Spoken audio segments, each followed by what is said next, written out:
Good morning! Nagbabalik po ulit ang inyong malit na lingkod.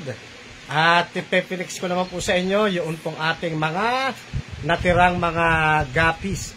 Doon sa hinarvest kasi natin at dinispose na yung ibang mga gapis na natira. Na ngayon ay lalagyan na ngayon ng mga kalapati. Ginawang breeder cage na po kaya wala na ating mga reptab. So ngayon mayroong natitira. At yun naman ang ilalagay natin dito sa ating 35 gallons na aquarium.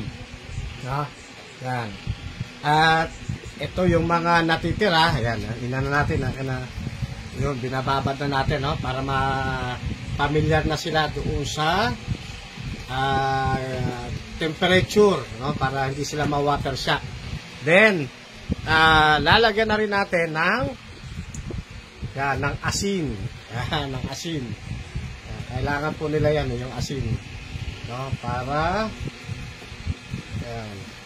kung meron silang mga nararamdaman sa katawan, magandang pang-ano po nila yan. Yan naman po kahit ito ay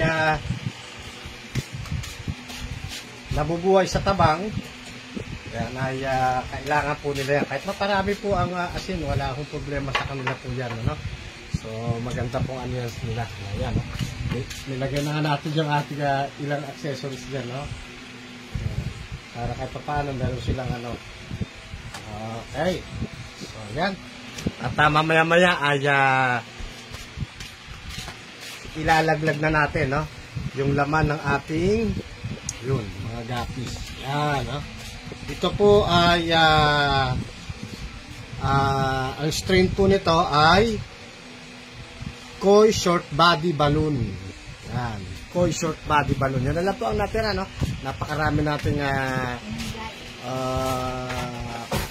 na-dispose na, naipamigay na natin yung iba. At ito na lang natira. Pati mga aquarium dito, yung pinakita ko sa inyo ay wala na rin, Okay?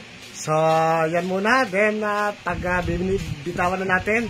I-flex ulit natin. Okay, shout out sa inyo lahat. At God bless. Miss pa po, mga kapatid.